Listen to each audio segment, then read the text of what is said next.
nós vamos falar sobre o dom em algumas versões bíblicas, né? Está escrito dom de maravilhas, que é o mesmo que dons de milagres, né? Dom de operação de maravilhas, milagres. É bem verdade que esse dom, ele assemelha-se em muitas ocasiões ao dom de curar. No entanto, ele é um dom que se sobressai na atuação do Espírito através de fatos muito maior, que nós vamos acompanhar aqui alguns relatos bíblicos que mostram isso. O dom de operação de milagres, ele atua no campo do extraordinário. Amém?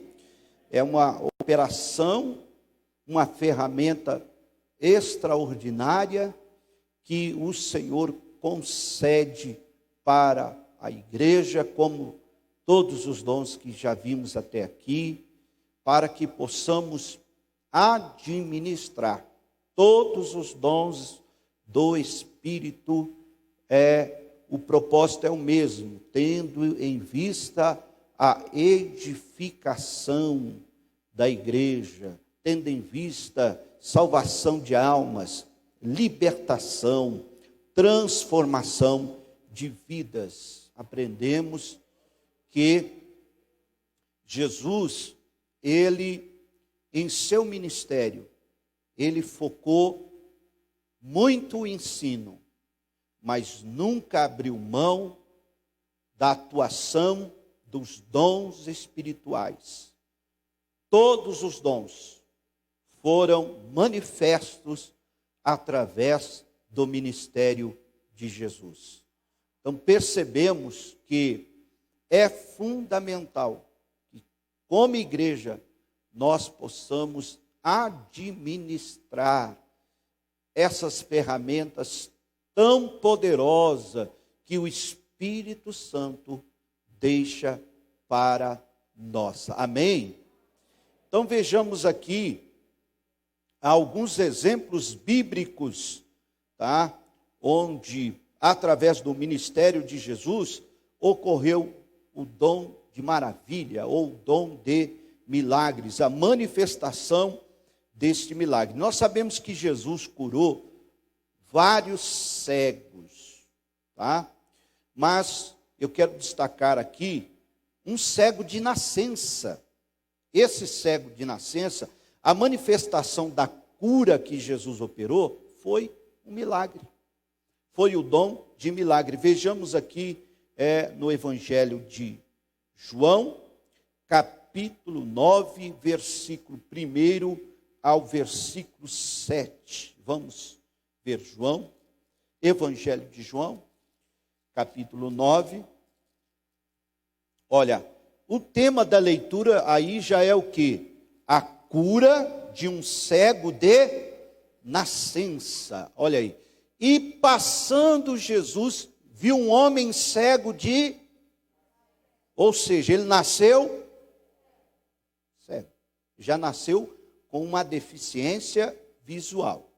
E os seus discípulos lhe perguntaram, dizendo: Rabi, quem pecou, este ou seus pais, para que nascesse cego? Qual foi a resposta de Jesus?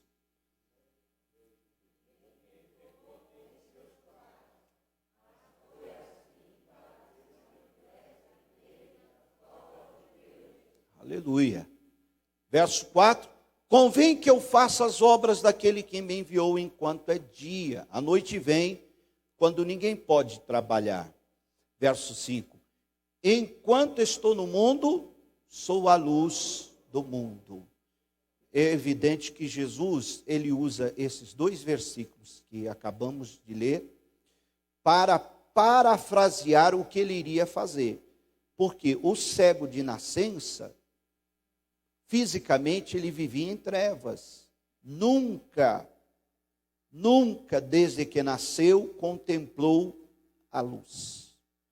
Ele vivia em intensas trevas, nunca viu a luz. Então Jesus parece que ele sai do contexto, mas na verdade ele está parafraseando o que ele iria fazer.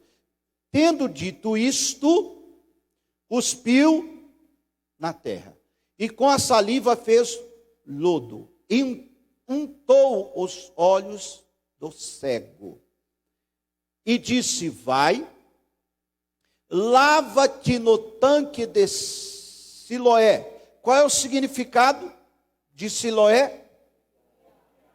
O enviado, ou seja, tinha um significado aquele tanque, amém? O enviado. Foi, pois, lavou-se, e o que aconteceu? Quem pode glorificar a Jesus por isso? Que coisa extraordinária.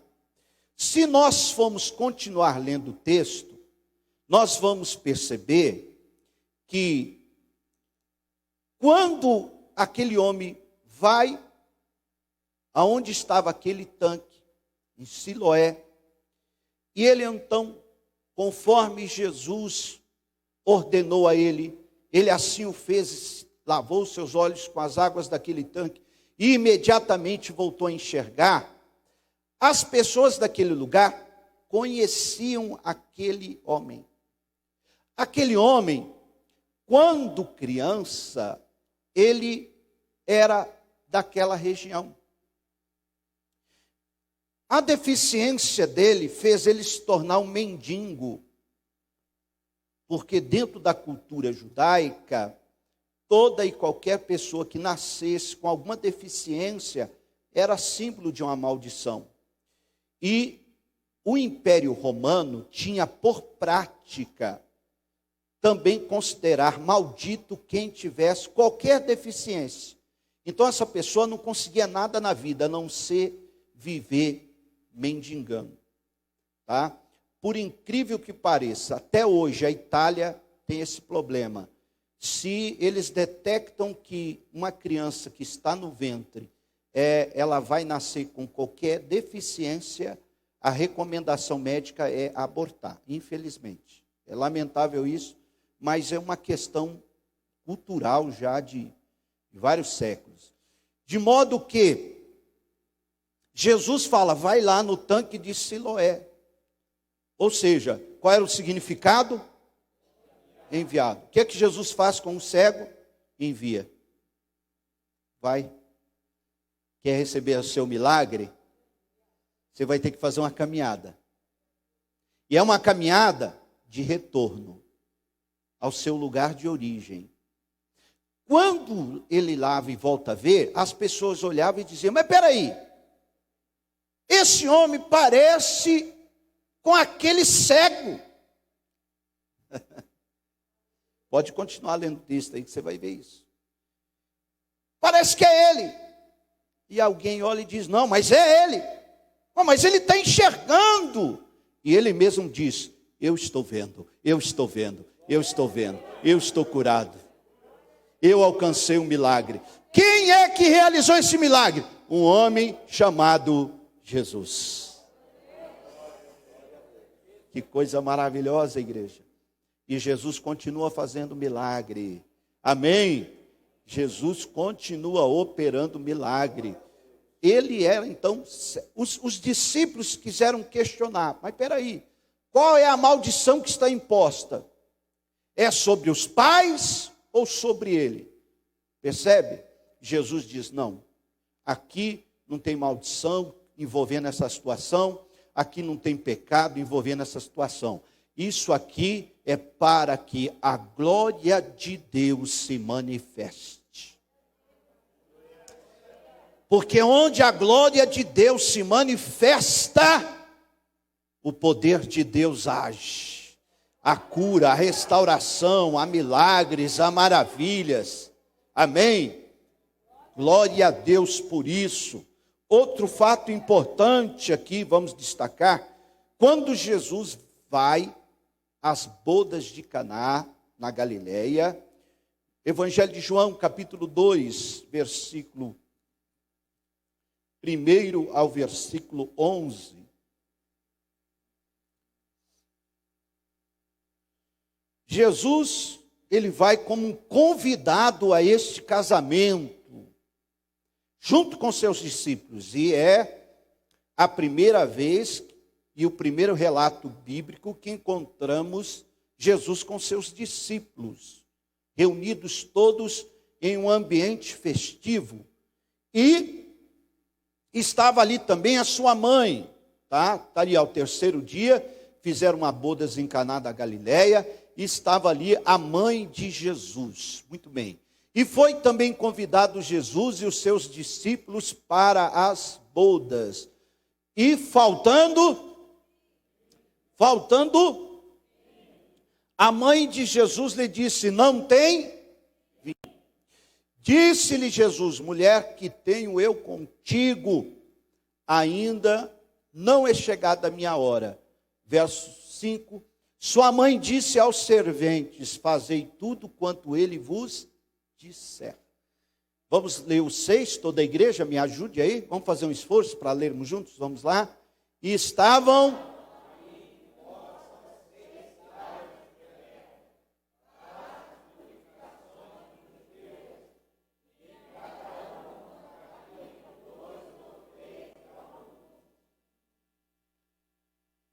Disse-lhe Jesus: enchei de água essas talhas, e encheram-nas até em cima. E disse-lhe: tirai agora e levai ao mestre-sala. E levaram. E logo que o mestre-sala provou a água que foi feita, não sabendo de onde viera, se bem que o sabiam os serventes que tinham tirado a água, chamou o mestre-sala ao esposo, e disse-lhe: todo homem põe primeiro o vinho bom, e quando já tem bebido bem, então o inferior. Mas tu guardaste até agora o bom vinho. Jesus principiou assim os seus sinais em Caná da Galileia, e manifestou a sua glória, e os discípulos creram nele. Veja, isso é um milagre. Qual era a substância? Água inodora, incolor, sem sabor. Uma festa como esta, a festa de um casamento, de umas bodas na cultura judaica, ela durava no mínimo 3 dias. Algumas 3, algumas 7, outras até 15 dias, dependendo da condição financeira da família. Mas o fato é que a celebração, ela era extensa. E o vinho era o elemento principal. Por quê? Porque o vinho era símbolo da alegria, símbolo da conquista, símbolo daquele momento em que estava se celebrando, que é o casamento. Casamento, dentro da cultura judaica, tem uma importância muito grande, é uma das principais celebrações. Então o vinho estava presente ali, como símbolo de tudo que estou descrevendo. Faltar vinho numa festa, irmãos, era uma vergonha. É a mesma coisa de não ter bolo na nossa cultura. Você já pensou? Todo casamento tem o quê? Tem que ter o bolo, gente. Ué, você vai no casamento, aí, cadê o bolo? Não, não tem bolo. Ué, mas espera aí. Então era isso, o vinho na cultura judaica. Faltou o vinho. Então, o que aconteceu? Maria percebeu um movimento estranho entre os serventes, porque mulher, ela é mais atenta aos detalhes, né? Não é verdade? Os homens não, mas as mulheres, elas prestam bem atenção nos detalhes. Então ela percebeu um movimento estranho. E ao perceber aquele movimento, ela também ouviu a conversa entre os serventes. acabou o vinho. E agora? O que vamos fazer? Já está tarde, não tem como comprar mais. O que vamos fazer? Aí Maria foi falar com aquele que podia resolver o problema. Maria chega para Jesus e diz: Jesus, acabou o vinho. Parece que a resposta de Jesus para Maria foi grossa, mas não foi, gente. Não foi. Ele diz assim: mulher, que eu tenho contigo? Ainda não é chegada a minha hora. Maria entendeu o que Jesus queria dizer. Afinal de contas, toda mãe conhece seu filho, sim ou não? A mãe sabe exatamente o que o filho está querendo dizer quando dá uma resposta a ela. Amém? Então Maria entendeu o seguinte: espera aí, já sei. Ainda não é chegada a minha hora? Já entendi. Sem um ambiente de fé, Jesus não pode fazer nada.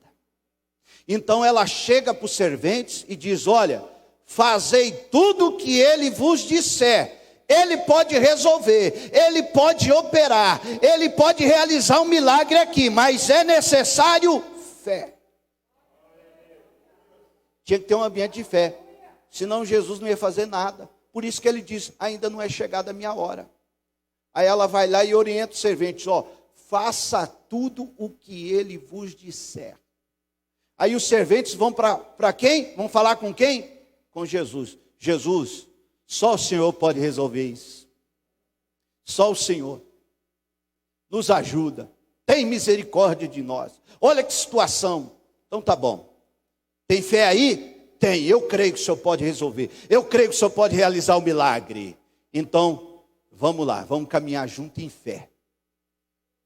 E aí eles fazem tudo que Jesus diz a ele. Eles seguem a orientação à risca. Aí quando estão cheias aquelas 6 talhas, aí Jesus fala: tá cheio? Tá. Agora pega e leva ao mestre-sala. A hora que eles vão pegar, o que tinha dentro das talhas? Água. A hora que eles vão pegar, o que sai? Milagre. Milagre. Quando leva para o mestre-sala, que ele experimenta, irmão, ele ficou impactado.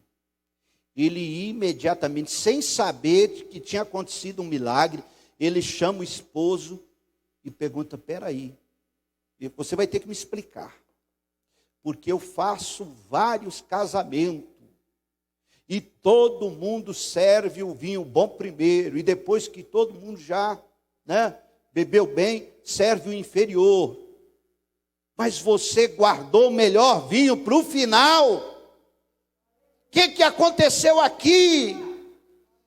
Com certeza os serventes falaram: não, aconteceu um problema, mas nós colocamos a fé em Jesus e ele operou um milagre. Que milagre extraordinário, né? E depois o bispo Macedo fala que isso não quis dizer nada. Ai, meu Deus, me ajuda. Quem pode glorificar o nome do Senhor?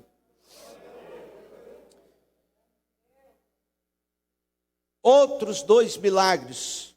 A multiplicação dos pães. Em Mateus capítulo 14, verso 15 ao 21, a gente vê a primeira multiplicação. Nesta primeira, tinha ali mais de 5.000 pessoas, porque só faz menção aos homens, né? Mas ainda tinha as mulheres e as crianças.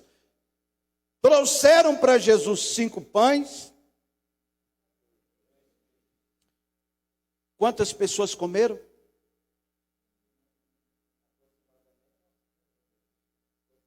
Muito mais que 5.000. E ainda sobrou 12 cestos cheios. Olha que coisa maravilhosa.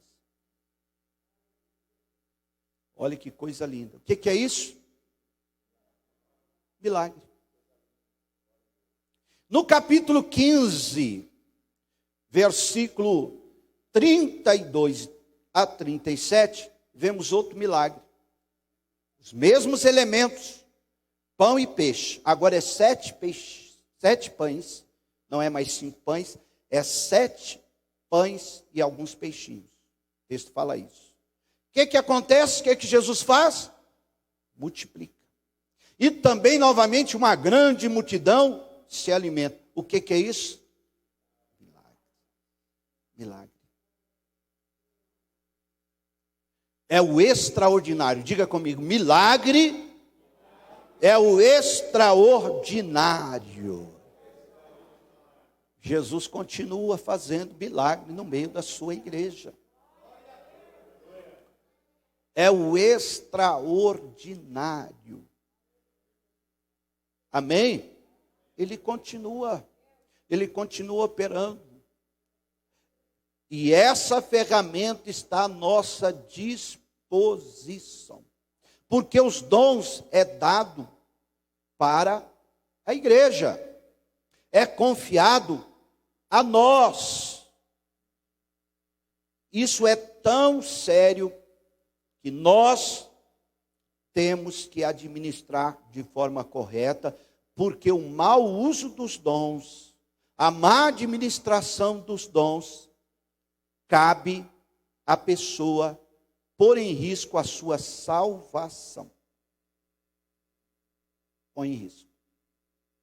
Quando Jesus vai falar sobre isso, e ele fala sobre o tempo final, quando aqueles que são condenados ao inferno, alguns que comparecem, e ele olha e diz: não conheço vocês, a parte de mim, para o inferno preparado para o diabo e seus anjos. Mas espera aí, Senhor, como o Senhor não nos conhece? Espera aí, está tendo algum equívoco aqui.